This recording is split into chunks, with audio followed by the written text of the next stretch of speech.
Dalam nama Bapa dan Putra dan Roh Kudus. Amin. Ya Tuhanku, ya Allahku, aku sungguh percaya bahwa Engkau hadir di sini, bahwa Engkau melihatku, bahwa Engkau mendengarkan aku. Aku menyembah Dikau dengan hormat. Aku mohon ampun atas dosa-dosaku dan rahmat untuk menggunakan waktu berdoa ini dengan penuh hasil. Bunda yang tak bernoda, Santo Yusuf, Bapa dan Tuanku, malaikat pelindungku, doakanlah aku. Akulah gembala yang baik, katanya Tuhan Yesus Kristus, menurut Injil menurut Santo Yohanes. Akulah gembala yang baik. Gembala yang baik memberikan nyawanya bagi domba-dombanya. Sedangkan seorang upahan yang bukan gembala dan yang bukan pemilik domba-domba itu sendiri, ketika melihat serigala datang, meninggalkan domba-domba itu lalu lari.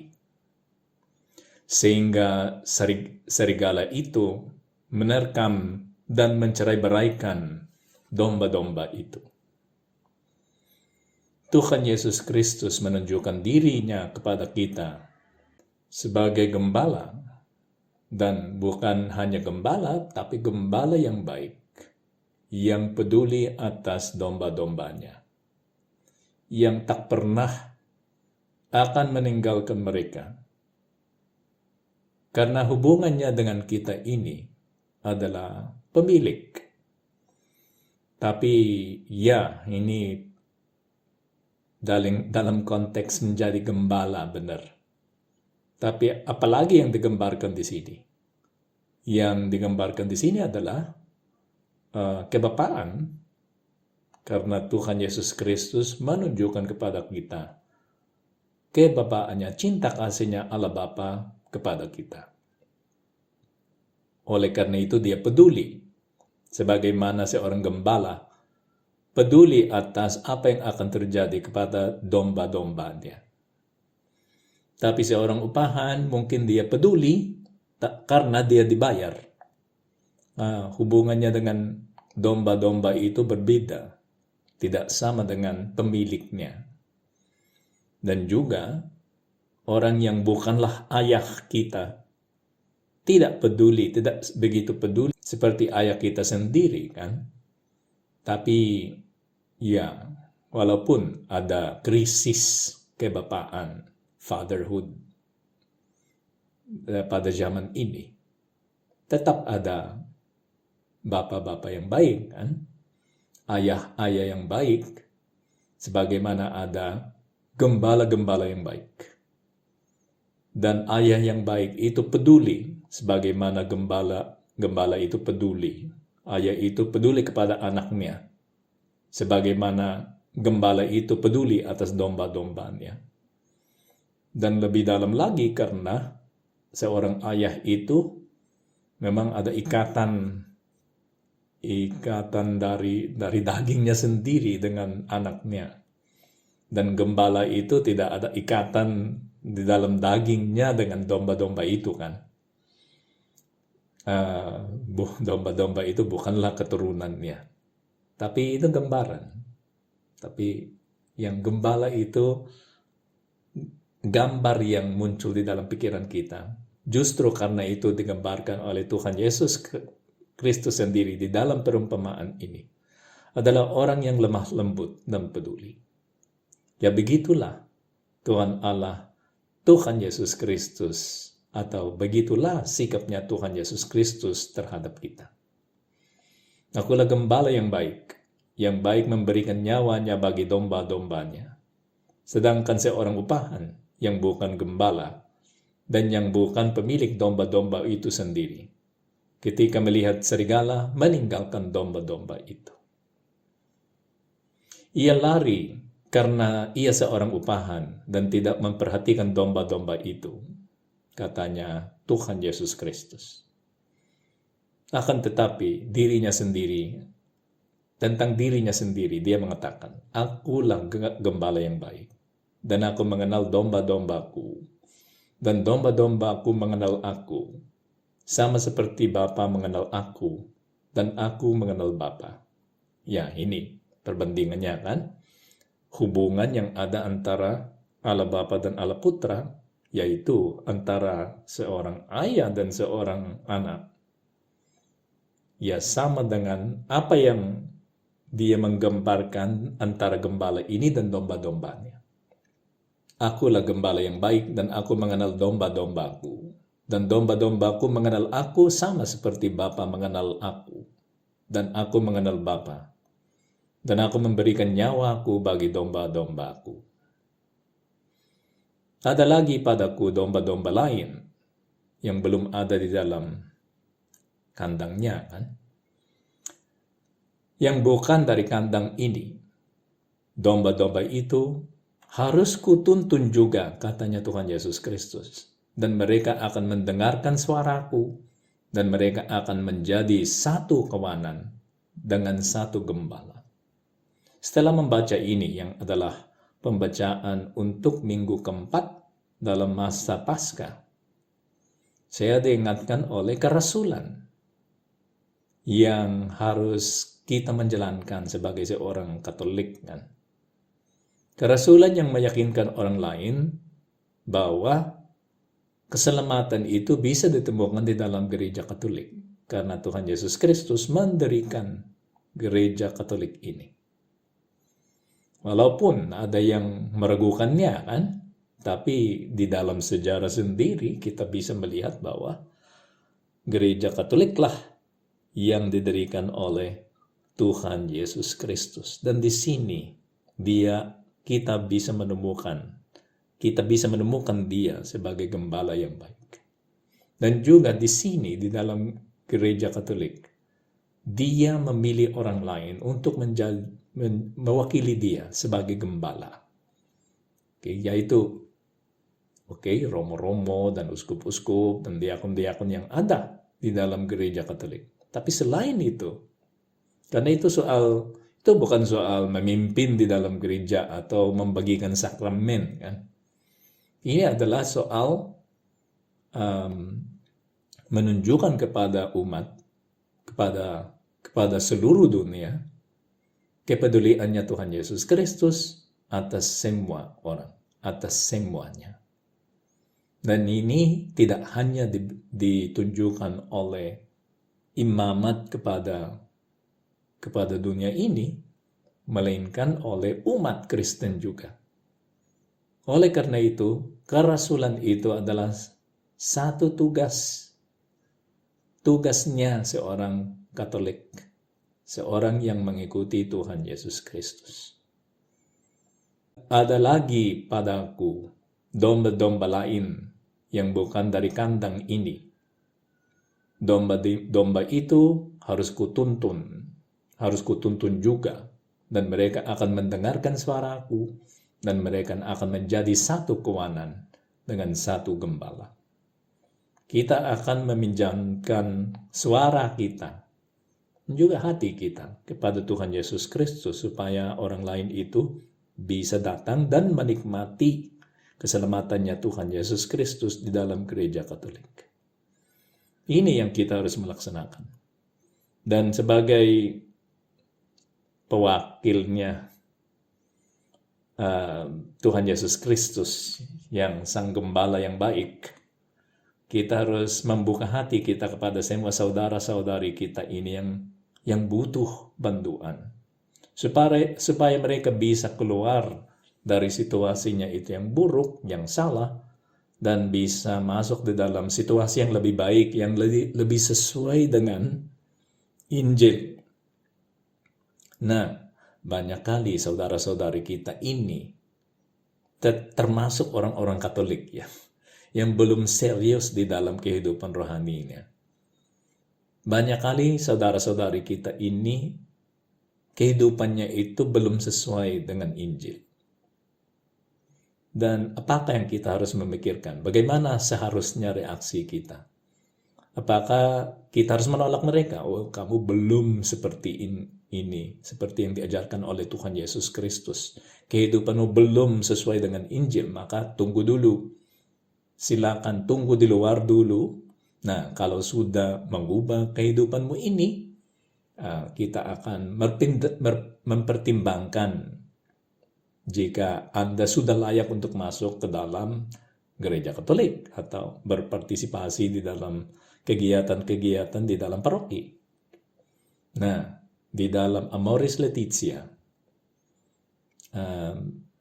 Bapak Paus Fransiskus mau menjelaskan, ya ini hal yang kompleks ini, tentang bagaimana kita harus membantu saudara-saudari kita ini yang kehidupannya ini belum sesuai dengan Injil, tapi harus dibantu supaya sedikit demi sedikit kehidupannya itu bisa disesuaikan dengan ajarannya Tuhan Yesus Kristus, khusus di dalam pernikahan.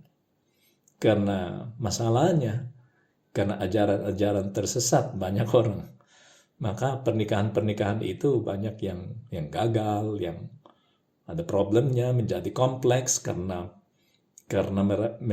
mereka mengambil keputusan yang tidak sesuai dengan Injil, menjadi kompleks dan kadang susah kita merasakan mampu untuk membantu mereka, untuk memperbaiki kehidupannya. Dan kita cenderung menunggu dulu atau mengatakan kepada orang-orang ini, nah di luar dulu kah? Di luar dulu, tolong memperbaiki situasi sendiri dulu, baru bisa diterima di dalam gereja Katolik. Bapak Paus Fransiskus mau mengubah sikap kita terhadap ini dengan meyakinkan kita itu, mengajak kita untuk siap membantu saudara-saudari kita ini yang mungkin situasinya itu belum sesuai. Dan yang lebih rumit-rumit itu dia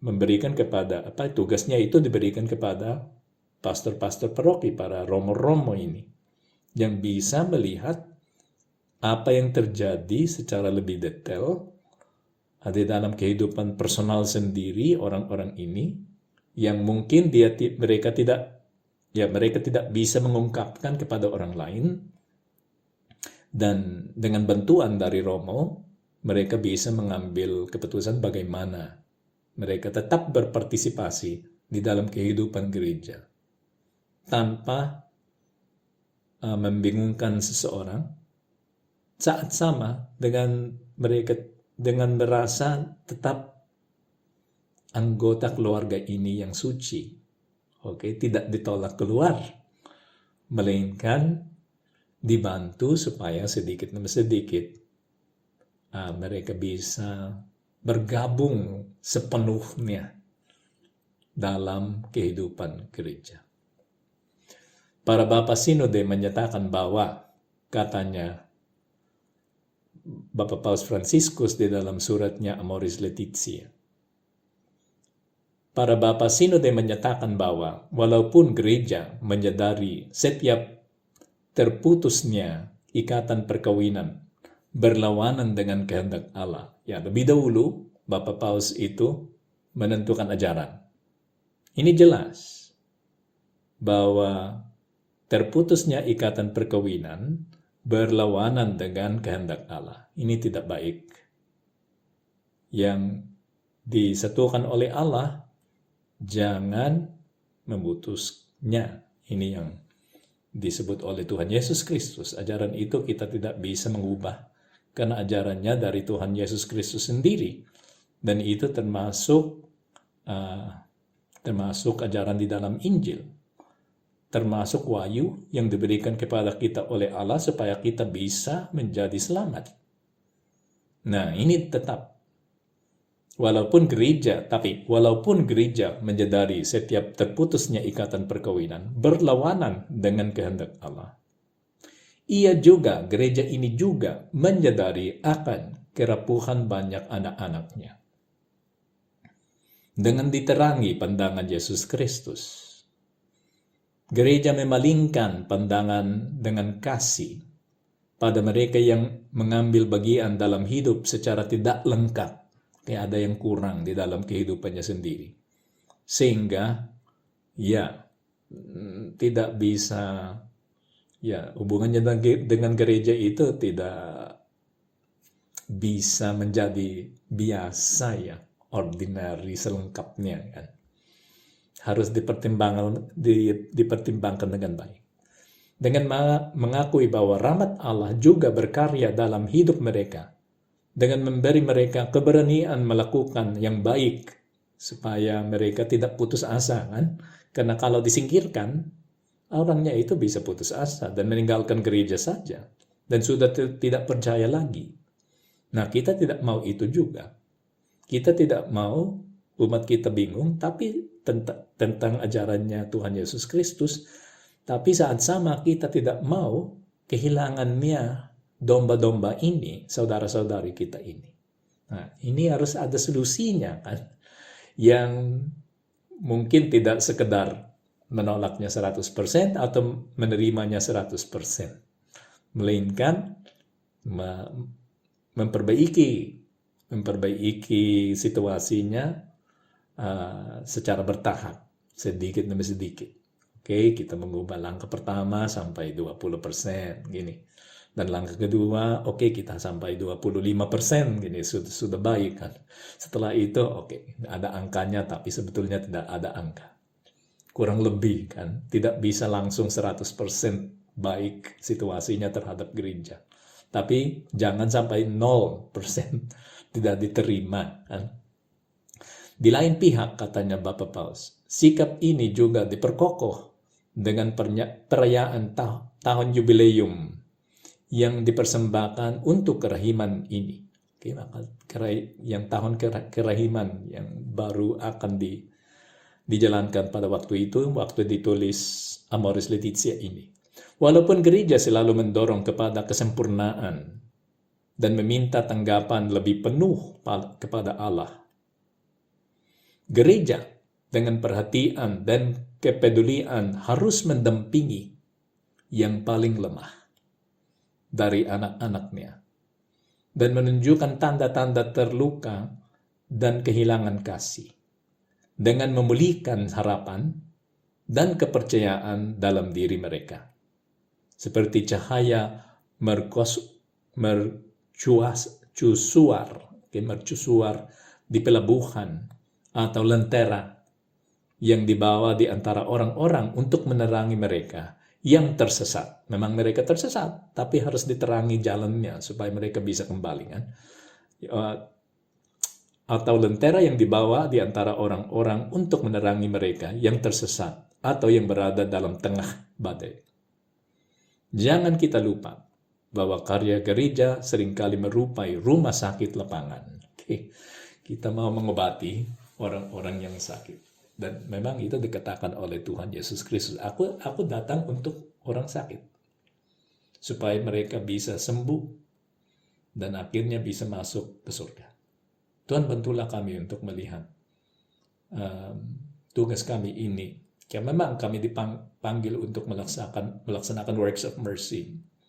Dan kadang ya kita berpikir bahwa berbuat baik itu adalah memberi sedekah atau mengunjungi orang yang ada di dalam penjara dan mengunjungi orang sakit. Ini adalah corporal works of mercy, okay, yang kita melaksanakan untuk badannya. Tapi juga ada spiritual works of mercy, kan? Yang spiritual works of mercy itu membantu sesama kita untuk tidak putus asa, ya, dengan nasihat yang kita harus memberikan kepada mereka. Itu spiritual work of mercy, dari nasihat dan menunjukkan kerahimannya Allah kepada mereka. Ya, semua itu termasuk kerasulan. Dan jangan sudah puas dengan memberi hadiah material, gitu, kepada saudara-saudari kita ini.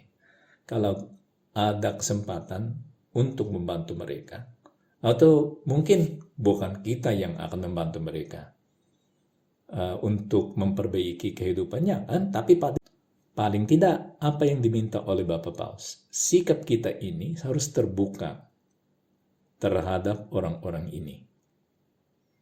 Jangan sampai merasa bahwa kehidupan kita ini sudah sempurna, sudah lebih baik daripada orang-orang ini, sehingga ya kita tidak bisa berdiri bersama atau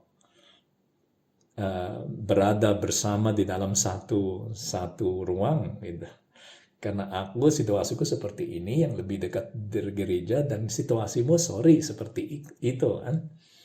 Ya, apa yang akan dipikirkan oleh orang lain kalau kita menjadi teman kan? Oke, jangan seperti itu. Itu yang dikatakan oleh Bapak Paus. Kita harus membantu saudara-saudari kita ini.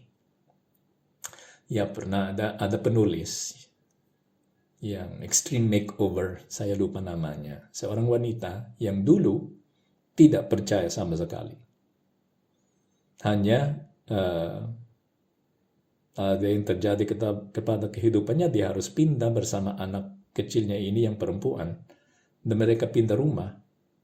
Dan tetangganya itu keluarga Katolik. Dan anak perempuannya ini karena perlu ada temannya kan, dia menjadi teman anak-anaknya keluarga Katolik ini. Dan suatu hari mereka diajak untuk makan bersama di dalam rumah ya keluarga Katolik itu. Dan mereka saling kenal, ya anak-anaknya itu sudah saling mengenal, yang orang tuanya yang saling mengenal. Dan orang keluarga Katolik ini sangat terbuka. Itu yang dirasakan oleh orang ini yang tidak percaya. Hanya karena anaknya ini di sekolah Katolik, maka anaknya itu mau menjadi Katolik. Dan si ibunya itu mendukung, tapi tidak untuk dirinya sendiri, tidak terlalu serius. Tapi karena tetangganya itu orang Katolik, mereka ya saling mengenal, dan si keluarga Katolik itu, pasangan Katolik itu telah mengetahui bahwa situasinya si ibunya ini tidak baik, dan sebetulnya dia hidup bersama seorang yang belum suaminya, nanti akan menjadi suaminya, tapi belum pada waktu itu. Bagaimana sikapnya keluarga Katolik ini? Dengan kelemah lembutan dan pengertian atas situasinya si ibu ini, mereka hanya mengatakan, wah silakan datang, kapanpun mau datang ke rumah silakan. Tapi kami minta kalau temannya itu untuk sementara ini, sebelum ya situasinya itu diperbaiki, kami minta kalau boleh belum dulu yang temannya itu, karena anak-anak kami ini mungkin tidak bisa mengerti situasinya, maka mereka bisa bingung ya. Akhirnya mereka melihat temanmu itu yang bukan ayah anakmu. Karena disebut dengan kelemah lembutan, dan mereka sudah berbuat baik kepada wanita ini. Wanita ini menerima, dan sebetulnya dia senang. Aku diterima walaupun situasiku itu tidak terlalu baik. Ini yang dia ingat. Keluarga Katolik ini terbuka menerima aku walaupun situasiku itu belum begitu baik. Memang mereka minta temanku ini yang nanti yang jadi suaminya kan, temanku ini jangan dulu ke rumahnya. Saya bisa mengerti itu. Maka syukurlah wanita ini juga terbuka, karena ada beberapa orang yang tidak terbuka dan marah kepada kepada keluarga yang minta tolong tidak membawa temannya ke rumah mereka, tapi dirinya sendiri silakan gitu. Walaupun wanita itu belum Katolik juga, hanya anaknya ini yang mau menjadi Katolik. Sikap seperti ini yang sangat membantu. Akhirnya wanita itu menjadi orang Katolik yang sungguh. Mereka menikah dan temannya itu menjadi suaminya dan keluarganya itu situasi sangat membaik. Sangat membaik. Sehingga dia mau menulis buku itu kan, Extreme Makeover. Kisah pertobatannya. Para Bapak Sinode, katanya Bapak Paus di dalam Amoris Laetitia. Para Bapak Sinode juga mempertimbangkan situasi khusus perkawinan sipil belaka atau tanpa mengurangi perbedaan, bahkan hanya hidup bersama saja, dengan memperhatikan bahwa ketika persekutuan mencapai kestabilan yang istimewa, diakui secara hukum, ditandai dengan afeksi yang mendalam dan tanggung jawab terhadap anak-anak mereka, dan dengan menunjukkan kemampuan mengatasi godaan-godaan. Persekutuan semacam itu yang sudah stabil, maka kelihatan normal, hanya mereka belum menikah keduanya, atau pernikahannya itu belum beres. Tapi keluarganya stabil. Mereka saling mencintai, peduli atas anak. Persekutuan semacam itu, katanya Bapak-Bapak Sinode, dapat dipandang sebagai kesempatan untuk didampingi dalam perkembangan menuju sakramen perkawinan.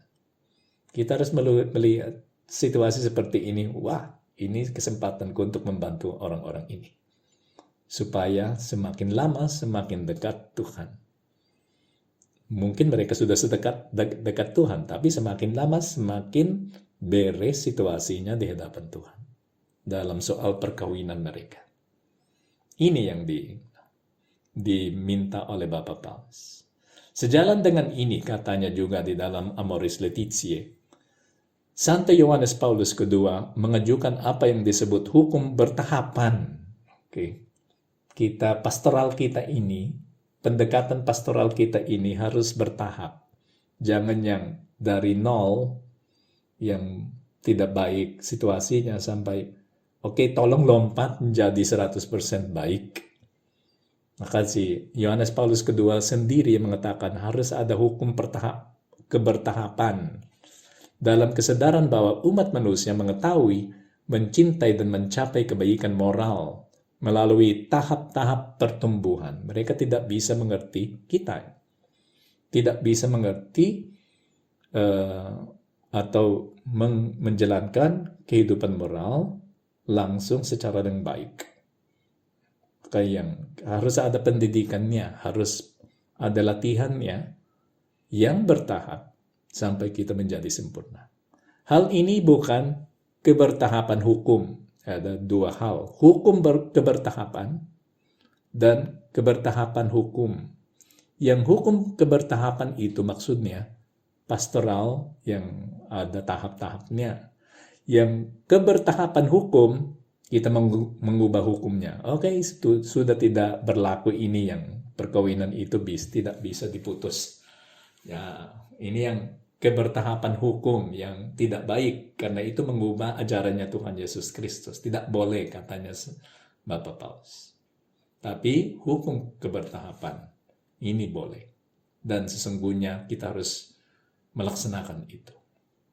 Karena hukum itu juga pemberian Allah yang menunjukkan jalan, suatu karunia bagi setiap orang tanpa kecuali, sehingga orang dapat hidup dengan kekuatan kasih karunia. Walaupun setiap manusia berkembang secara bertahap, disertai integrasi sedikit demi sedikit karunia-karunia Allah, dan tuntutan-tuntutan cinta kasihnya yang definitif dan absolut di dalam seluruh hidup pribadi dan sosialnya. Tuhan bantulah kami untuk menjadi orang yang bisa membantu saudara-saudari kita. Dan kita berbicara tentang situasi yang sangat berbeda dengan ajarannya Tuhan Yesus Kristus, tapi ada banyak yang di tengah-tengah itu. Dan itu bukan hanya soal perkawinannya atau keluarga. Ada banyak yang situasi lain terhadap kehidupan rohani kita atau keutamaan lain di mana kita harus membantu saudara-saudari kita ini untuk bertobat, berubah, menguatkan hatinya sehingga sedikit demi sedikit mereka menyesuaikan kehidupannya dengan ajaran Kristus. Dan bukan mereka saja, kita juga. Kita harus memeriksa batin sekarang dan melihat bahwa menjadi jujur bagi diri kita ini, bahwa situasi kita sendiri masih ada beberapa tahap yang kita harus lintasi baru kita bisa menjadi sempurna. Dan mungkin kita tak pernah akan menjadi sempurna di dalam keutamaan itu yang dimana kita lemah. Ya, kita tak pernah akan menjadi sempurna di dalam kehidupan ini. Nanti kalau kita sudah di surga mungkin itu menjadi sempurna. Tapi sekarang, ya bagaimana Tuhan ya? Sangat jelas bahwa kami sangat jauh dari tujuan terakhirnya kehidupan rohani ini. Tapi walaupun begitu kami tahu bahwa kami dipanggil untuk membantu orang lain, dibantu untuk menjalankan kerasulan. Tapi juga Bunda Maria ada di sana untuk membantu kami. Oke, saat sama Bunda Maria dan para orang kudus itu ada di sana, dan para malaikat juga ini ada di sana untuk membantu kami. Kami yang juga lemah, dan ada saudara-saudari kita di gereja juga yang membantu kita dengan nasihatnya, dengan bimbingannya, para romo juga dan para suster membantu kita untuk atau supaya kehidupan kita ini sedikit demi sedikit secara bertahap bisa membaik, bisa menjadi sesuai dengan ajarannya Tuhan Yesus Kristus. Oleh karena itu kami pergi kepadamu Bunda Maria, bantulah kami supaya kami menjadi semakin lama semakin sempurna. Aku bersyukur kepadamu ya Allahku atas segala resolusi yang baik, kasih dan inspirasi yang telah Engkau curahkan kepada aku dalam renungan ini. Aku mohon pertolongan-Mu untuk melaksanakannya. Bunda yang tak bernoda, Santo Yusuf, Bapa dan Tuanku, malaikat pelindungku, doakanlah aku.